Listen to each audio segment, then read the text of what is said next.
ಮಧುರೇರ ಗುಡಿ ಹಳೆ ದೇವಸ್ಥಾನ ನಮ್ಮ ತಾತರು ಪ್ರತಿಷ್ಠಾಪನೆ ಮಾಡಿದ್ದು. ಇದು ಡ್ಯಾಮ್ ಕಟ್ಟದಾಗ ಬಂದವರು ನಾವು ಡ್ಯಾಮ್ ಕಟ್ಟದಾಗ ಬಂದವರು 3 ವರ್ಷಕ್ಕೊಂದ್ಸರಿ ಮಾಡ್ತಿದ್ವಿ. ಈ ವರ್ಷ ಸ್ವಲ್ಪ ಗ್ರ್ಯಾಂಡಾಗಿ ಗುಡಿ ಎಲ್ಲ ಆಲ್ಟ್ರೇಷನ್ ಮಾಡಿ ಹಳೆ ಗುಡಿನ ಸ್ವಲ್ಪ ಇದು ಮಾಡಿ ಎಲ್ಲ ಕಡೆ ಚಂದ ತೆಗೆದು ಮಾಡಿವಿ. ಎಲ್ಲರೂ ಸಹಕಾರ ಮಾಡಿದ್ರು. ಇದು ಮಧುರೇರ ದೇವಸ್ಥಾನ ಅಂತೆಲ್ಲ ಭಾರಿ ಸಣ್ಣದಾಗಿತ್ತು. ಇದು ನಮ್ಮ ತಮಿಳ್ನಾಡಿಂದ ಬಂದೆಲ್ಲ ಲೇಬರ್ ಎಲ್ಲ ಬಂದು ಡ್ಯಾಮ್ ಕಟ್ಟೋ ಟೈಮ್ನಾಗೆಲ್ಲ ಬಂದು ಕಷ್ಟಪಟ್ಟು ನಮ್ದು ಒಂದು ದೇವಸ್ಥಾನ ಬೇಕಂತ ನಾವು ಮಾಡ್ಕೊಂಡಿದ್ವಿ. 3 ವರ್ಷಕ್ಕೊಮ್ಮೆ ವಾರ್ಷಿಕೋತ್ಸವ ಮಾಡ್ತೀವಿ ನಾವು.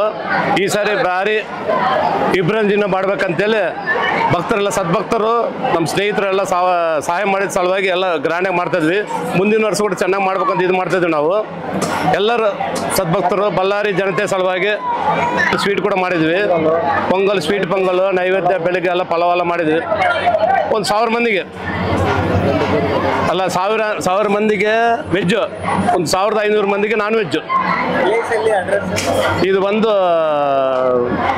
ಸ್ಟೇಡಿಯಂ ರೋಡು, ಜಗಜ್ಜೀವನ ಕಲ್ಯಾಣ ಮಂಟಪ ಬಗಲಿಗೆ ನಲ್ಲಚೆರು ಅಂತೇಳಿ. ಇದು ಮೊದಲು ಎಲ್ಲ ಕೆರೆ, ಇದು ಕೆರೆನೆಲ್ಲ ಇದು ಮಾಡ್ಕೊಂಡು ನಾವು ದೇವಸ್ಥಾನ ಚೆನ್ನಾಗಿರ್ಬೇಕು, ಜನ ಕ್ಷೇಮ ಸಲುವಾಗಿ ನಾವೆಲ್ಲ ಪೂಜೆ ಎಲ್ಲ ಮಾಡಕತ್ತೀವಿ.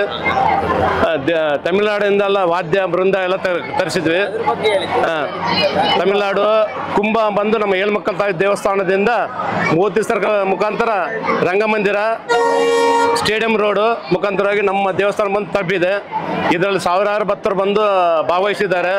ಎಲ್ಲರ ಯೋಗಾಚರಣೆ ಸಲುವಾಗಿ ನಮ್ಮ ದೇವಸ್ಥಾನ ಪೂಜೆಯನ್ನು ಇದೇ ರೀತಿ ಮುಂದಿನ 3 ವರ್ಷಕ್ಕೊಮ್ಮೆ ನಾವು ಮಾಡ್ಬೇಕಂತೇಳಿ, ಜನರು ಕ್ಷೇಮ ಇರಬೇಕು, ಮಳೆ ಸಮೃದ್ಧಿ ಬೆಲೆ ಎಲ್ಲ ಚೆನ್ನಾಗಿರ್ಬೇಕಂತೇಳಿ ಆ ದೇವರಲ್ಲಿ ಬೇಡ್ಕೊಂಡು ಈ ಕಾರ್ಯಕ್ರಮ ಮಾಡ್ತಿದ್ವಿ.